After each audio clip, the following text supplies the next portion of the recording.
remember telling Cooper that we walked through high school and he wanted to know where the playground was. And my boy's 10 and I'm like, oh, high schools don't have playgrounds. And he couldn't understand. Like, that's crazy. And when you think about it, it's crazy. It is real crazy. I remember my high school, there was the same thing, no playgrounds. Sort of first couple of years, yeah, you want to be the cool kid that just does nothing at like recess or whatever. But I got to like year 9, 10, we were all playing down ball, like the whole lunchtime. And you're moving around so much and it's fun. You come back in, you're like, I've just had so much fun.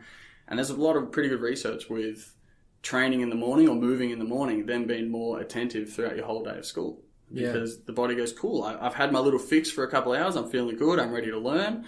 And then after a while, it starts to get restless and we go again. But yeah, people don't play as much as they should because they want to be seen as doing something that is socially accepted, where playing and being an idiot is not really something that people go, oh yeah, I want to do that. A lot of people look at it and shake their head or shun, or like me, I love going on monkey bars, where the amount of times I've been on monkey bars and the kids see me do cool stuff, they're like, oh, I want to do that too. But then the mum will be like, no, we don't want you to do that because one, it's an older person playing on a playground. They're like, oh no, stay away. But I'm just having fun. The kid goes, I want to do that too.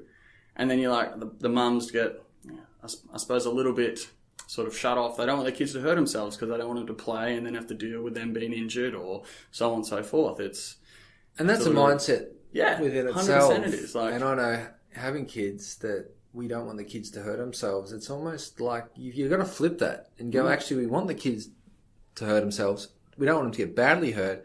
But when they do hurt and fall, that they'll learn. Yep. And there's a lot of learning in that the fact that, you know, there's 7-year-old kids that don't know how to cross the road properly because their mums haven't let them look both ways and do it by themselves. And, you know, there's dogs in India that know how to cross the road, that can look left and right and have road awareness because they've had to learn. We're sort of blanketing the children. Yeah, and I think if we look at that a little bit further along, you look at a lot of kids that finish high school with like a 99.9 enter score. They're awesome and they're super smart at what they do. But you take them into a social area because they've been so tied into everything. And you can translate this into CEOs of big companies. They're so good at doing their job. But you take them out of that and they're a little bit sort of, you know, stuck. They don't really know how to interact with people. And you see that a lot. And that be the same thing with kids with movement. If we don't allow them to move, they then can't interact with another child and therefore can't have like a learned behaviour for how to interact with someone. They change how they interact, and then 6 years down the track, we're like, this kid has autism. It's probably because he never learned how to interact with a child, or he was never given the opportunity to play and develop emotions and develop relationships with people. So then it comes, you look at it from a psychological perspective, you're like, this kid's been thrown in the element of autism, but he probably just doesn't know how to communicate. Yeah, mate, you're hitting the nail on the head. And as you're talking, I'm thinking that there's a lot of learnings that take place in a playground in terms of not just the movement side of things, but there's games that get created with the imagination, and with those games become rules. And you've got to, you know, learn the rules. And if you want to play in the game, and then if someone breaks the rules, you've got to conversate and talk about what happened and why the rule got broken. So there's a lot of social intelligence that gets built in a playground setting. Heaps of it, heaps. And you touched on it already, like if you break the rule, being isolated is one of the biggest things that us as humans hate. We hate being outside of the norm, because if you think of the human brain back 10,000 years ago, if we get kicked out of our group, we're probably going to get eaten, or something's going to attack us. And the same with animals. You don't want to be the outcast because you're getting eaten, or you're kicked out, or you're not finding a mate. So it's all important to be able to build relationships within your group of people, your peers, the people you work with, the people that you don't even know. And if you don't develop that at a young age, in that area to be able to play and learn and develop, then you're probably going to struggle to do it for the rest of your life. Yeah, and I think on that, Jimmy, and it's been okay that you get kicked out of that physical isolation, because then you've got social connection, which you can build a little network of social connection, and you actually don't need physical relationships. And that's what's becoming more and more obvious, which then the connection to that's becoming really unhealthy. Yep. Well, currently at the moment, and it will continue to get more and more like this, we're the most connected people at this time, like with Instagram, Facebook, social media, all that, we're so connected, but yet we're so isolated because we don't really have, as you said, the physical connections with people, and we don't take the time to hang out in those physical connections because it's uncomfortable. You don't get to share your emotion with someone because they're like, oh, I can just share it online or tell someone I like them online, but they never actually have to deal with the emotion that, you know, I have or that they have or etc. Yeah, it becomes faceless. Yeah. Mate, moving in, okay, so you've done a lot of work with women's sporting teams, which again I think is really interesting. Firstly, being a male that works in women's sporting teams, but you then wanting to find that niche in that elite women's environment, and you had an awesome, obviously, experience this year with the Western Bulldogs AFL women's team, and you were a huge part of that from a strength and conditioning perspective. Can you talk me through firstly, why you like working in that women's environment, and B, how it differs from sort of more of a male-dominated, you know, sporting culture? Well, they're both sort of, the answer to that is both pretty much the same. Worked in sort of men's VFL for probably 5 or 6 years, and it was really good, but as you sort of transitioned into women's sports, I started with women's ice hockey and then went to women's VFL. You see that these ladies haven't had the sort of people and the personnel around them to go, okay, this is how we can make you better. So they soak it up. So that's probably the first thing, that they're really sort of intuitive, and they go, I want to learn everything you have to offer and I will take it all on. And the second thing is that they appreciate it. And I find working with men's sport, this is obviously indicative of every team, but a lot of teams I've worked with and men I've worked with sort of just, they think they can do it on their own, or there's a little bit of ego stuff driven there. So that's definitely drawn me towards working in women's sport, and being able to show them that they can be way better athletes than they currently are, with adding more and more to their program. And how do you add that to the program? So how do you sort of grow a program and continue to build it and periodize it so it gets to that point of high performance? You've really got to have a good team around you. And that's the biggest thing. That's the same in anywhere, really. Like, being able to have a bit of a construct and go, this is what I want to implement. I've got to make sure I bring on the people that are going to be able to do it with me. So, example, the Bulldogs, I brought on one of the girls that was working at the rival VFL team to the team I work for, so Darabin and Melbourne Uni. And at the Western Bulldogs, we had 14 players from both of those teams. I was like, okay, I may as well bring someone else on that knows half the list. She's worked in women's sport for a long time, has a PhD. We'll bring her on. Therefore, we cover half the team. We've already got good relationships. And then you bring someone else on that's got another idea that sort of marries with yours, and you build it from there. We go, okay, let's be collaborative. Let's build that and not have a little hierarchy that puts me at the top. It's we all work together and we build a little relationship that then goes, yep, this is what we're working towards. You drag the coach in, you drag the physio in, you drag them all in, and they go, yep, that's going to work. That's something that we can put towards. And then we just add more and more to it every year or every week. We just go, yep, that'll work, that won't work. And it's all from past experiences for a lot of us. Just being able to go, yep, that's exactly what will work right now. No, that won't. Let's throw that out and revisit it in 3 or 4 months. And how something that struck me then was the collaborative connection, and that being super important for a good culture. And what I think people might not realise, that even within professional sporting teams, that there's cultures within cultures. So there's a strength and conditioning team that's got it's a mini culture that's part of the bigger culture, but they run a certain way.